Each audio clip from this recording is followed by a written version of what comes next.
Assim como estamos, antes de abrirmos a palavra de Deus, em atitude de reverência, vamos falar com Ele. Senhor Deus, grandioso, a Ti toda honra e toda glória. Aqui está o Teu povo para Te honrar e Te glorificar. Ao Senhor que é Deus Pai, Filho e Espírito Santo, pedimos para que o Senhor nos esvazie do eu, porque não queremos ser honrados perante os homens, queremos que o Senhor seja honrado. Amém. Que nós diminuamos para que Cristo cresça através de nós. Eis-me aqui, Senhor, envia-me a mim. Em nome de Jesus. Amém. Amém.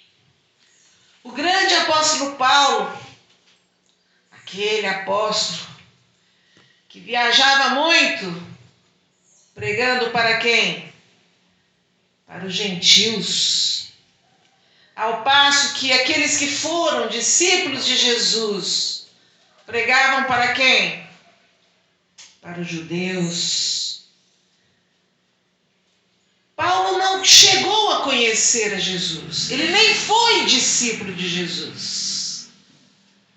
Mas 30 anos depois que o Messias ascendeu ao céu, através de uma manifestação direta de Cristo, Paulo tornou-se um verdadeiro cristão. De perseguidor, ele tornou-se cristão.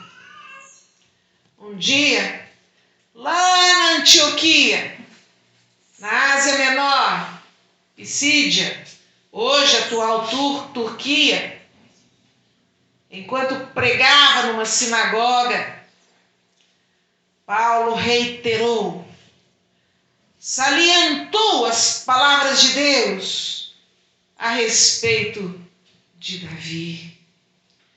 Isso nós vamos encontrar lá no livro de Atos, Segundo Testamento. Atos, capítulo 13. Atos depois do Evangelho de João. Capítulo 13, versículo 22. Aqui é Paulo reiterando as palavras de Deus sobre o homem que era segundo o coração de Deus, sobre Davi. E lemos o seguinte: e tendo tirado a este quer dizer o rei Saul, o primeiro rei de Israel, levantou-lhes o rei Davi, do qual também, dando testemunho, disse, Deus falando, achei Davi, filho de Jessé, homem segundo o meu coração, que fará toda a minha vontade. Segundo o coração de Deus. Esse é o tema do sermão de hoje. Para quem está me ouvindo aí na internet, eu quero dizer que essa igreja é maravilhosa, é linda. Amém. É uma igreja de poucos membros que está crescendo. Amém. Em nome de Jesus. Amém. Que todos sejam bem-vindos pela graça de Deus. 1000 anos antes de Jesus nascer, Deus colocou seus olhos lá sobre um pastor de ovelhas, nas colinas e vales de Belém. E através do profeta Samuel, Deus ungiu a Davi para que mais tarde fosse rei de Israel. O novo rei de Israel. O segundo rei de Israel. Naqueles dias, Davi tinha de 15 a 17 anos. Um adolescente. E a partir de então, o jornadear na vida de Davi Tornou-se um jornadear de vitórias, de conquistas em nome de Deus. Primeiro, lá no vale de Elá, Davi fez cair por terra quem? Quem Davi matou? O gigante Golias. E com a espada do próprio Golias, Davi arrancou-lhe a cabeça, levantou-a perante o exército israelita, como se dissesse: agora sim, podemos voltar para casa com a vitória nas mãos, em nome de Deus.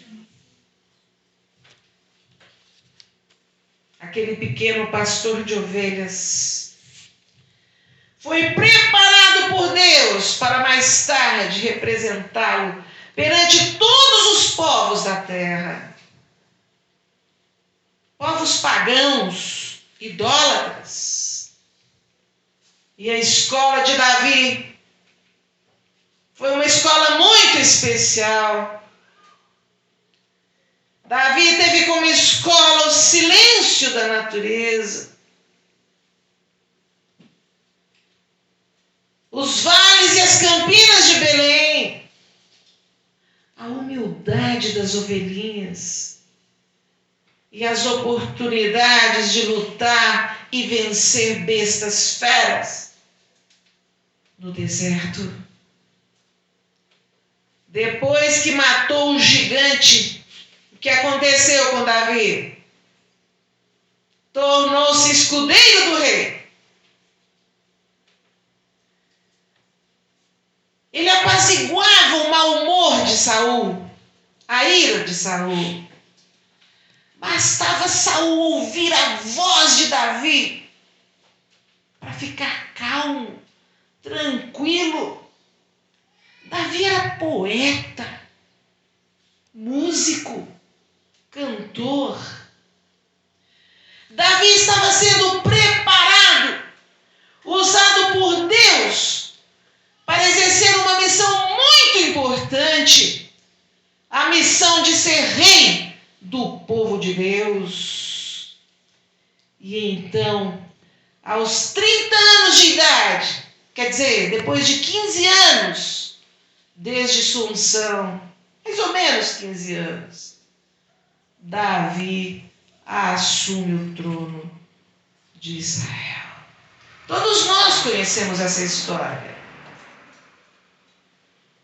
A história de Davi. E perguntamos: por que, Senhor, tanto tempo para Davi assumir o trono de Israel? Irmãos, muitas vezes parece que Deus não se importa com o nosso sofrimento, não é verdade? Com a nossa dor. Muitas vezes nos curvamos no vale da sombra da morte e ninguém está isento disso nesse mundo. Isento de sofrimento e de morte. Por que, Deus? Davi também perguntava: por que, Senhor? Até quando, Senhor? O Salmo 13 é um salmo maravilhoso. Esse salmo foi composto por Davi em sua velhice, num momento complicado para Davi, momento de dor, de angústia, porque o seu filho Absalão havia se levantado contra ele para tomar-lhe o trono. Vamos abrir a nossa Bíblia no Salmo 13. Salmo 13, versículos 1 e 2.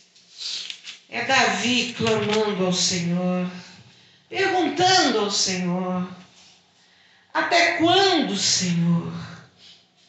Esquecer-te-ás de mim para sempre? Até quando ocultarás de mim o rosto? Até quando estarei eu relutando dentro de minha alma, com tristeza no coração cada dia? Até quando se erguerá contra mim o meu inimigo? Já pensou, irmãos? Que tristeza! Davi perguntar a Deus até quando seu inimigo se levantaria contra ele, sendo que o seu inimigo era seu próprio filho amado, Absalão. Quem é pai aqui sabe a dor que Davi sentiu. Davi era acostumado, era um homem acostumado com a morte, porque ele era guerreiro. Seu trono foi marcado por várias guerras, todas vencidas em nome de Deus. Um homem que adulterou e assassinou. Um homem que escolheu ficar no palácio, enquanto seus soldados lutavam lá no campo de batalha. Irmãos, quando escolhemos ficar no palácio, ao passo que deveríamos estar lá fora, pregando o Evangelho de Jesus, corremos o grave risco de cairmos em terreno perigoso, muitas vezes demarcado pelo diabo. Quando nós permanecemos aqui no templo do Senhor, no conforto dos bancos da casa do Senhor, e escolhemos deixar aqui o que Deus nos dá com alegria, com amor, que é o seu poder, a sua unção, muito provavelmente voltaremos para casa vazios do amor a Deus e ao próximo. E pior, corremos o risco de voltarmos para casa cheios de brechas, por onde Satanás entra e penetra no nosso coração, tirando dele a perspectiva da vitória sobre o pecado. Pior ainda, tirando do nosso coração a força, a vontade de ganharmos almas para o reino dos céus. A consequência de Davi ter escolhido ficar no palácio, em vez de lutar lá no campo de batalha com seus soldados, foi cruel, foi grave. Sua filha foi estuprada pelo próprio irmão. Davi adulterou e assassinou. E o fruto daquele adultério, um bebê, morreu. Seus filhos cresceram e tornaram-se rebeldes. As palavras de Deus, a profecia que Deus disse através do profeta Natan, de que a espada nunca baixaria na casa de Davi, a partir desse momento foi concretizada, cumpriu-se. Não se engane, irmãos. O que vivemos hoje é consequência de nossas escolhas, das escolhas que fizemos ontem. Com Davi não foi diferente, não. Mas apesar de tudo, apesar de todos os defeitos de Davi, defeitos de caráter, apesar de todos os seus pecados perante Deus, Davi continuou sendo o quê? Um homem segundo o coração de Deus. Porque Davi caía e Deus o levantava. E Davi caía de novo, e de novo Deus o levantava. Lembram? Lembram em que escola lições de humildade e abnegação que Davi aprendeu nas veredas da vida fizeram dele muito mais do que o maior rei que Israel já teve. Fizeram dele um homem segundo o coração de Deus. O segredo é humildade, arrependimento pelo pecado, tristeza por ofender a Deus, frutos de uma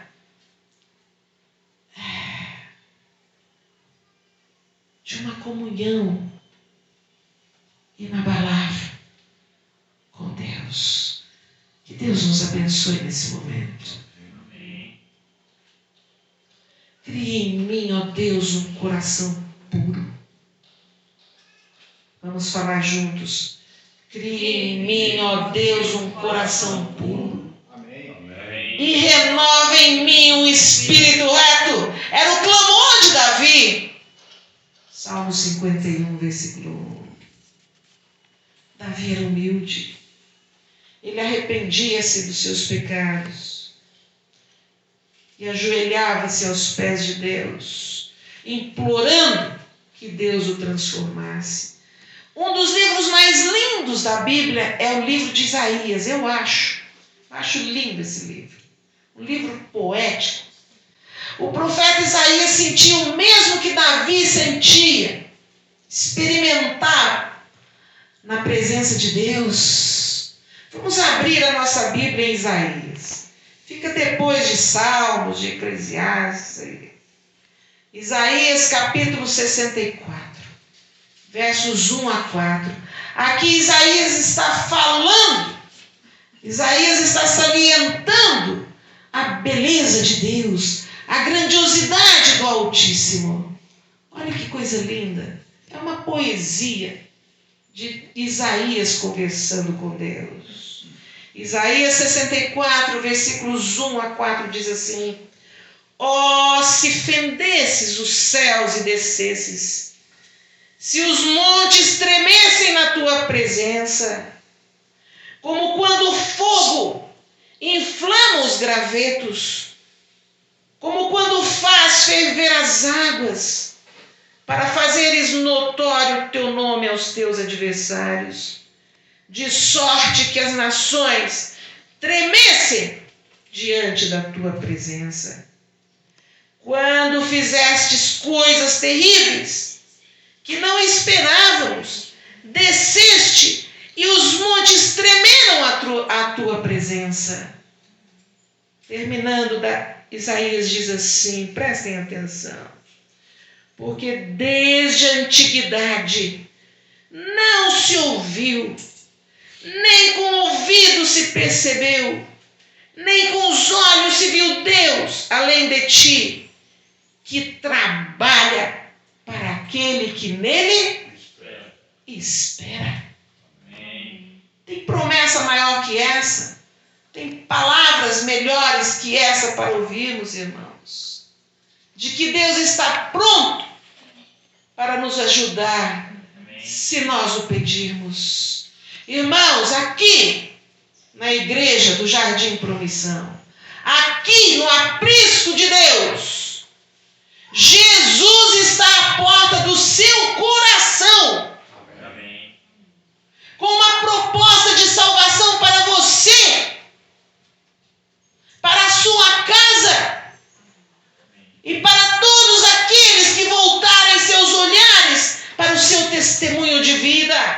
Amém. Eu já ouvi alguém dizer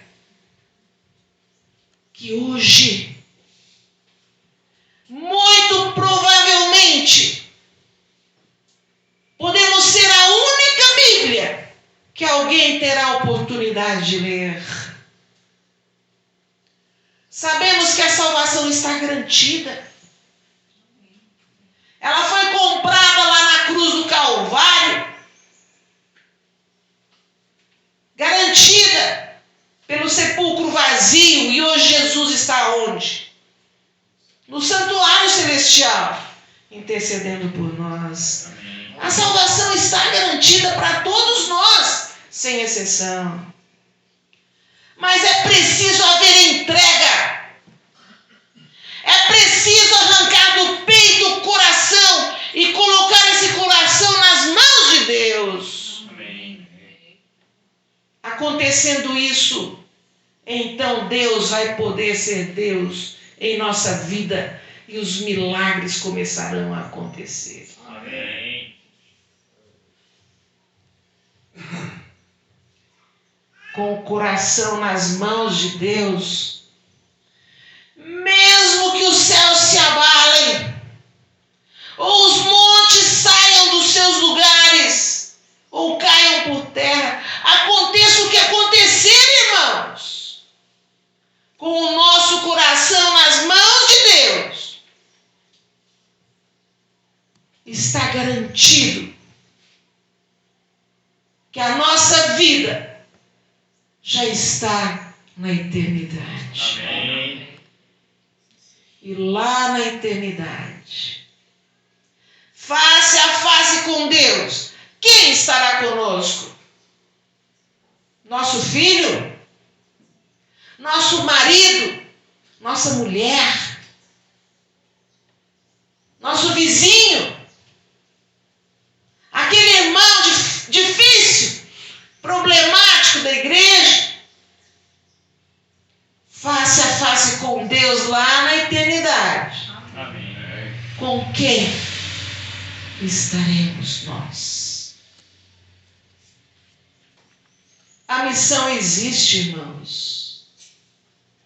É ilusório pensar que você não temos uma missão nas mãos. Jesus deixou uma missão para cada um de nós. Além da missão, Ele deixou-nos a autoridade de operarmos milagres em nome dEle, de falarmos em nome dEle, de levarmos o Evangelho a toda língua, nação e povo. Deus tem o propósito de que homens e mulheres sejam segundo o seu coração. Porque hoje é tempo de testemunhar, irmãos. Hoje é tempo para caminharmos em direção aos gigantes dessa vida, enfrentá-los e derrubá-los um a um, em nome de Deus. Amém. Hoje é tempo de sairmos dos palácios, da zona de conforto da nossa vida e corrermos para o campo de batalha, aonde daqui a algum tempo, muito pouco tempo, seremos representantes de Deus em sua seara. Que Deus nos ajude nesse propósito. Amém. Se Jesus viesse hoje, qual seria o teu sentir? Feliz ou haverias de esconder? Talvez algum pecado que não queres submeter, fartir com os ímpios perecer. É real teu desejo de vê-lo voltar.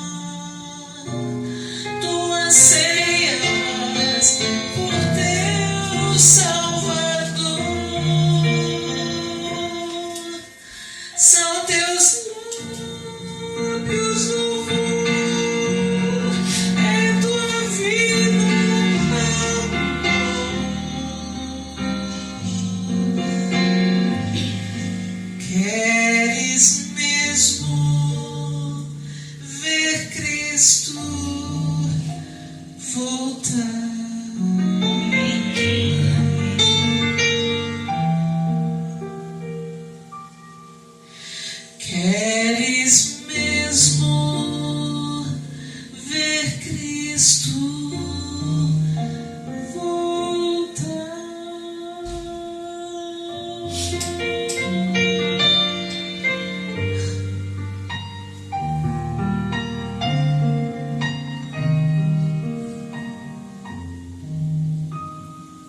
Amém. Amém. Vamos ficar em pé para nos despedirmos em oração.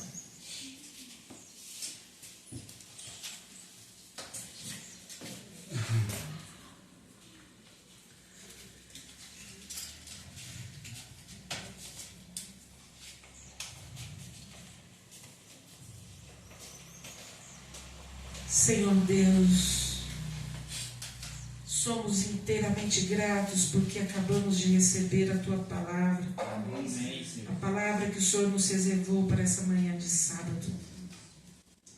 Que possamos continuar celebrando durante as horas sagradas desse dia, com muito cuidado e determinação para representar-te perante o mundo. Dê-nos esse poder, provindo do Espírito Santo e através do poder do sangue de Jesus. Amém. Porque é em nome dele que oramos. Amém. Amém. Amém.